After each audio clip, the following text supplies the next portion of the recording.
Bismillahirrahmanirrahim. Assalamualaikum warahmatullahi wabarakatuh. Alhamdulillah.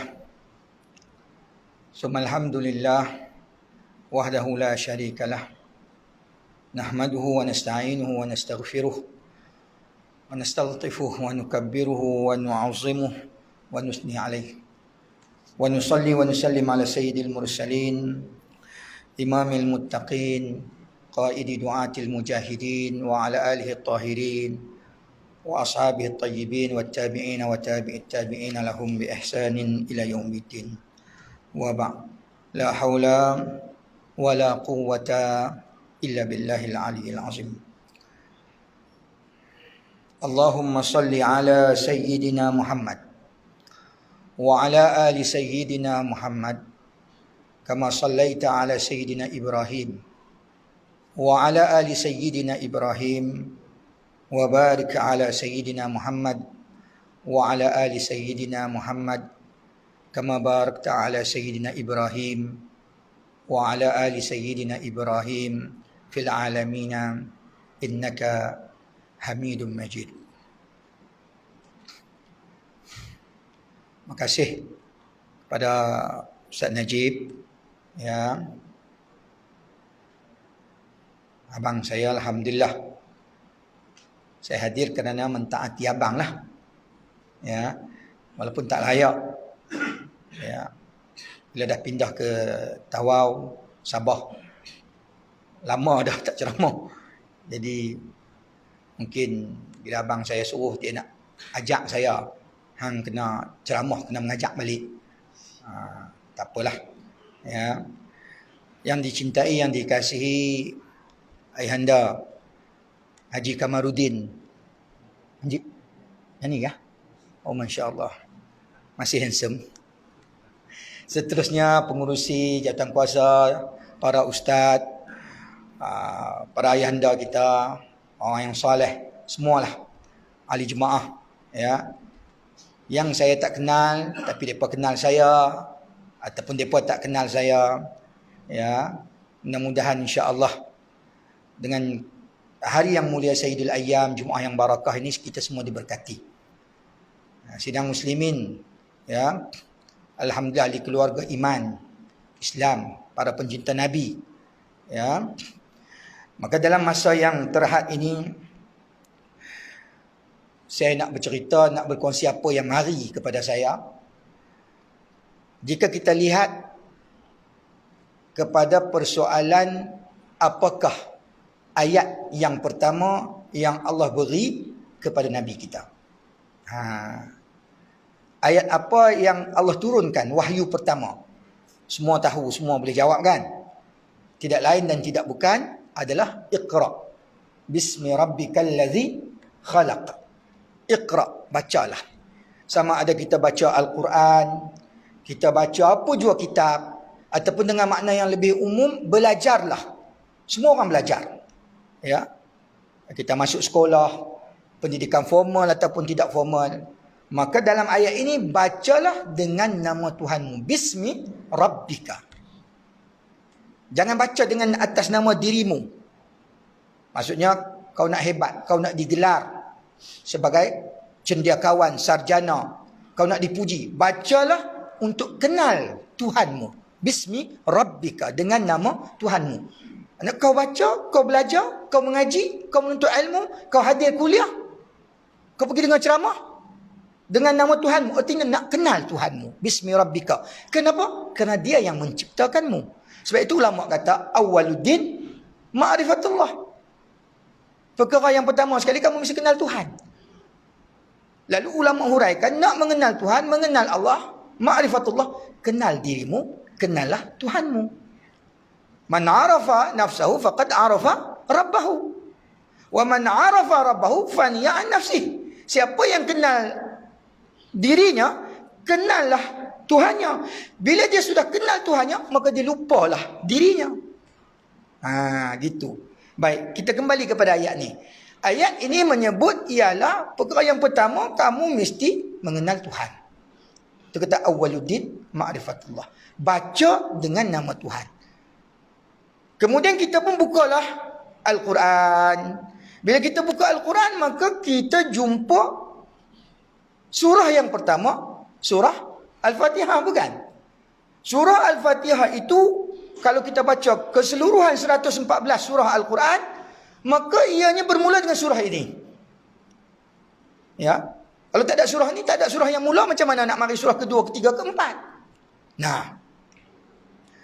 Jadi, kalau surah yang pertama yang Sab'ul Masani, 7 ayat itu, ianya bermula dengan ayat yang pertama. Kalau tidak ada ayat yang pertama, macam mana nak jadi surah Fatihah yang 7 ayat?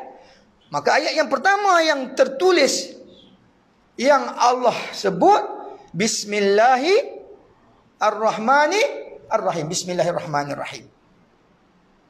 Ini ayat yang pertama. Yang ada yang kita buka di dalam Al-Quran. Yang pertama ni tentulah yang istimewa. Ya. Cinta pandang pertama tu cinta yang paling istimewa, yang tidak akan kita lupa. Ayat Al-Quran, ayat yang pertama yang paling istimewa. Begitu juga ayat yang pertama yang Allah turunkan, juga mestilah yang istimewa. Namun walaupun yang pertama diwahyukan itu Iqra, tapi yang ditulis adalah Bismillahirrahmanirrahim. Kenapa tidak yang pertama itulah yang ditulis? Timbul persoalan, apa kaitan, apa hubungan yang pertama diturunkan dengan yang pertama disebutkan, dituliskan di dalam Al-Quran? Faham kan soalannya? Minta maaf lah kalau saya bercakap topik yang tuan-tuan dah tahu. Tapi ini yang saya nak kena kongsikan. Kaitannya ialah, walaupun yang pertama diwahyukan itu Iqra, dengan yang pertama yang ditulis, kerana yang pertama yang ditulis itu menjawab yang pertama yang diturunkan. Yang pertama diturunkan Iqra, bacalah, belajarlah, biar kamu kenalilah siapa adalah Tuhanmu. Dengan nama Bismi, dengan nama siapa? Rabbika, Tuhanmu. Tidak sebut lagi persoalan, siapa nama Tuhanku? Nampak? Siapa nama Tuhanku? Allah suruh kita belajar, kenal Bismi Rabbika, dengan nama Tuhanmu. Maka soalannya, Tuhanku nama apa? Dijawab Bismillahirrahmanirrahim. Nah, maka ayat yang pertama yang ditulis itu menjawab ayat yang pertama yang diwahyukan. Kamu nak baca dengan nama Tuhanmu, maka bagaimana Allah memperkenalkan Tuhanmu, Rabbuka? Soalan yang kita nak jawab nanti, Masmu ma Rabbuka, siapa nama Tuhanmu? Maka Allah memperkenalkan, akulah Tuhanmu itu Rabbi, Tuhanku Allah. Dan dalam banyak-banyak namanya yang 99 itu, Allah memperkenalkan dirinya dengan dia Allah Ar-Rahman Ar-Rahim. Dialah Allah, nama Tuhanmu yang kamu nak tahu. Aku Allah, Alif Lam Lam Ha Allah. Dan Alif Lam Lam Ha Allah itu, dialah Maha Pengasih dan Maha Penyayang, Ar-Rahman dan Ar-Rahim. Dalam 99 itu Allah pilih Ar-Rahman Ar-Rahim. Sehingga ulama mengatakan Ar-Rahman Ar-Rahim sudah menyimpulkan yang Asma'ul Husna yang 99 itu. Nah, apa artinya Bismillahirrahmanirrahim? Kita mulakan dengan Allah itu dulu. Ini cara kami bersembang di Sabah, yang saya berjumpa dengan tok-tok guru belah sana, membahaskan pelajaran yang paling mudah dalam nak mengenal Allah. Ambil sahaja namanya Alif Lam Lam Ha. Dan itulah yang membentuk Allah. Daripada situlah kau melazimi la ilaha illallah. Kerana Alif Lam Lam Ha itulah yang namanya Allah. Dan itu juga dalam perkenalanmu dengan Allah, maka sebutanmu la ilaha illallah. Tak ada huruf lain. Alif Lam Lam Ha tu je. Kau sebut Allah, akhirnya kau dapat la ilaha illallah. Kau sebut la ilaha illallah, akhirnya kau sebut Allah. Huwa. Namun pelajaran untuk kita nak faham Alif Lam Lam Ha itu, dari segi makna, dari segi makna. Pelajaran lafaz tidak ada masalah. Alif Lam Ha, Alif Lam Lam Ha. Tapi pelajaran makna, untuk nak hidupkan makna sehingga kita merasa di sebalik kata ada rasa, sehingga di sebalik rasa itu punya rahsia. Ada orang sebut Allah tak berasa, tapi ada orang sebut Allah berasa. Para sahabat sebut Allahu Akbar, takut Nabi. Kaum musyrikin, kita sebut Allah, kita terkejut, tak ada rasa apa. Maka pelajaran untuk nak bagi dapat rasa pada lafaz jalalah ini, kerana nama yang paling agung yang jalalah itu, dalam banyak-banyak nama hanya satu saja, alif lam lam ha, Allah. Itu je. Mana ada orang nama Allah? Tak pernah kita jumpa. Mana ada jalan nama Allah? Mana ada masjid? Tak ada. Abdullah ada. Itu jalalahnya, keagungan dan haibahnya, kehebatannya. Maka sebagian ulama mengajarkan kita bagaimana nak merasai alif lam lam ha Allah itu bukan hanya pada tahu, tetapi untuk merasai pertama sekali dengan mengambil pada alif lam lam ha itu. Alif itu bermaksud esa, ahad, tunggal. Memandang segala-galanya hanya dia. Memandang keesaan Allah, memandang ketunggalan Allah. Itulah tauhid. Alif tu macam nombor satu lah. Nombor satu first Allah. Bukan bini, bukan diri sendiri. Nombor satu Allah. Itu nombor tauhid. Adapun kita kosong. Nombor kita kosong. Sekalipun kita ada duit 1 juta, ada tanah 10 ekar, ada anak ramai, ada followers ramai, ada bodyguard, ada kereta, itu semua kali kosong. Itu bukan hak kita. Segala-galanya hak dia, hak Allah. Nah, kita hanya memegang amanah. Bahas bab tauhid, angka kita kosong. Jadi tidak ada kesombongan. Yang ada hanyalah kerendahan diri. Baik. Jadi alif itu memandang ketunggalan. Ya. Memandang keesaan. Ibarat kalau tuan-tuan sekarang ni pandang ke belakang. Kalau kita kelih, kita tengok menoleh ke belakang, kita nampak apa? Kalau saya nampaklah suratul insan. Nampak tak tulang belakang? Kita tak nampak kan? Nampak tulang belakang? Tak nampak, tapi kita tahu dia ada. Tulang belakang tu ada. Tulang belakang tu ada. Kalau tidak, masakan saya boleh duduk begini dan tuan-tuan, ayah-ayah, abang-abang, adik-adik, semua boleh duduk begini kalau tidak ada tulang belakang. Kalau tidak ada tulang belakang, kita lumpuh. Tulang belakang itu ada. Tapi tak nampak, dan kita tahu pun dia ada, cuma tak nampak pada mata kasar. Tapi itulah teras hidup kita, teras tubuh kita, teras batang tubuh ini. Tak ada tulang belakang, mati kita, lumpuh, tiada kehidupan. Kalau tiada tangan, boleh cari tangan basuh. Tiada kaki, boleh beli kaki basuh. Tak ada tulang belakang. Jadi apa? Jadi kiasannya, tulang belakang yang berbentuk alif itu pada dirimu, aku nak beritahu, akulah tulang belakang. Akulah teras hidupmu. Akulah segala-galanya. Tak ada aku, yakni Allah, rosak dan binasa hidupmu. Kiasan tu, kefahaman tu, yang kata mengenali Allah dengan mengenali diri. Bila kita tengok tulang belakang kan bentuknya satu kan, bentuknya alif. Maka Allah kita tidak nampak secara kasar, tapi dia ada. Dia dekat dengan kita. Dan dialah segala-galanya dalam hidup kita. Dialah ahadun ahad. La ilaha illallah. Nafi dulu, baru isbat. Itu kita bahas tentang kalimah tauhid, nafi isbat. Cuma saya pada alif lam lam ha ni saya nak bahas jalla dengan jamal. Lam pertama tu jalan, lam kedua tu jamal. Tafsiran dalam nak menghurai. Jadi martabat alif yang kita nak kena faham ialah tauhid kita itu bukan saja mengetahui Allah itu esa, tetapi merasai ketunggalan, keesaannya dalam hidup kita. Seperti mana walaupun kita tidak dapat rasa, kita boleh pegang, tapi yang kita pegang kulit, tapi tulang belakang segala-galanya.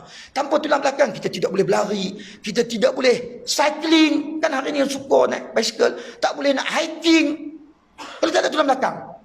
Tapi tak nampak pun tulang belakang. Kiasannya, majasnya, nak walillahil masalul a'la.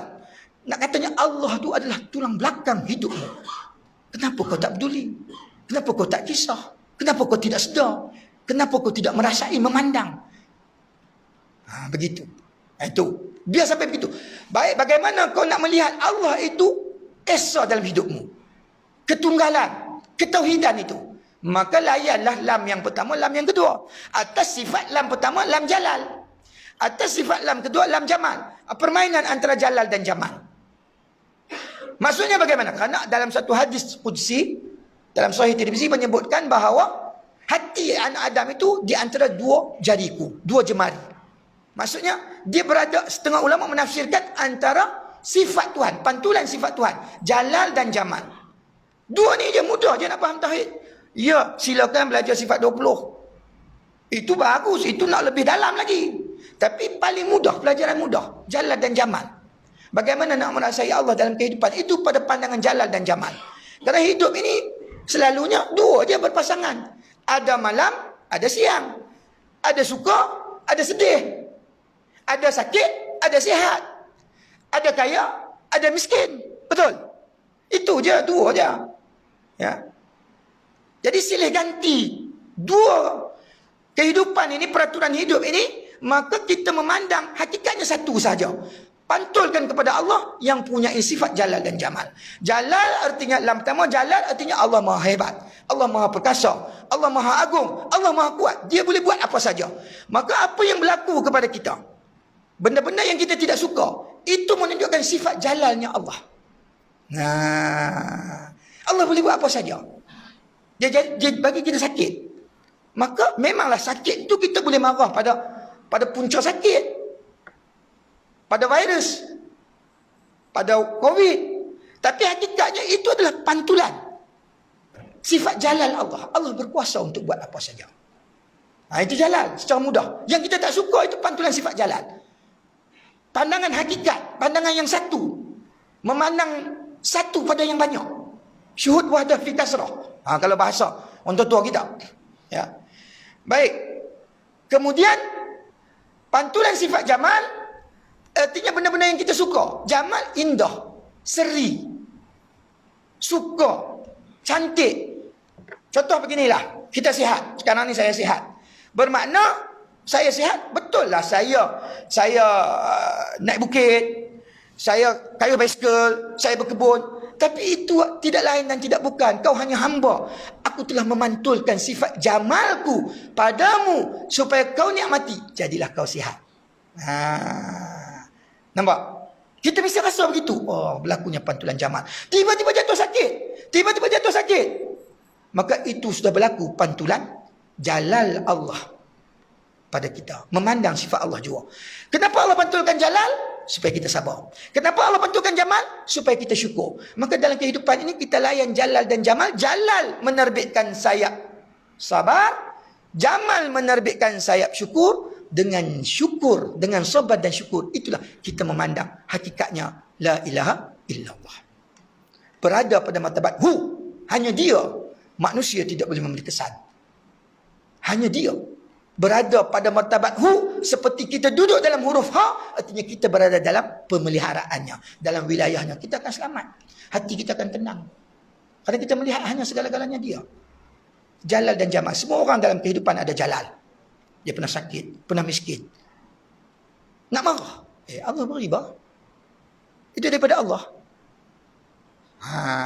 Allah nak menerbitkan sifat sabar. Selama ni kau minta nak kenal Allah. Kau minta nak bersama dengan Allah. Baik, Allah berikan ujian. Supaya kau sabar. Supaya kau bersama dengan Allah. Kerana Allah itu bersama dengan orang yang sabar. Nah, sebab itu orang yang ditimpakan pantulan sifat Jalal ini, penyakit ke, ujian kehidupan ke, kerana Allah telah memilih mereka untuk menjadi kekasih. Allah nak bersama dengan mereka. Kan Allah kata innallaha ma'as sabirin. Jadi kau nak siapa? Kita lah tak nak, tak setua bersama dengan Allah tu. Sebab kita nak bersama dengan nafsu kita. Dengan gejolak nafsu. Dah, habis dah kan? Habis dah. Bunyi dah tu. Bukan tadi bunyi dah kah? Ada 2 minit lagi. Okey. Itulah Jalal dengan Jamal. Jadi ketika itu senang je. Kita ajak hayati Jalal dan Jamal. Ketika kita solat, kan, kita nak bagi khusyuk pun. Kadang-kadang khusyuk tak khusyuk pun. Jadi ketika itu kita melihat, kita menghadirkan rasa suka. Rasa suka. Kita melihat, oh jamalnya Allah. Sayangnya aku pada Allah. Kenapa aku tidak bersyukur? Kenapa aku tidak bersyukur? Tidak pernah berpuas hati dengan Allah. Dengan apa yang kita miliki. Kita susah agama ni, nak kenal Allah ni. Begitu je, nak nampak kan Allah Jalal dan Jamal dalam hidup kita kan. Semua orang ada mesti sakit. Waktu tu, jangan marah ke sakit. Sebab tu kadang Tok Wali ni kan. Orang yang punya rasa yang tinggi, dia berjalan-jalan kan. Jalan-jalan dia tersepak batu. Ataupun jatuh dalam lubang. Kita kalau saya jatuh dalam lubang, saya siap mati berkandak lah orang kata kan. Siapa buat lubang, batu ni cilaka. Oh ya Allah. Kau hanya nampak batu.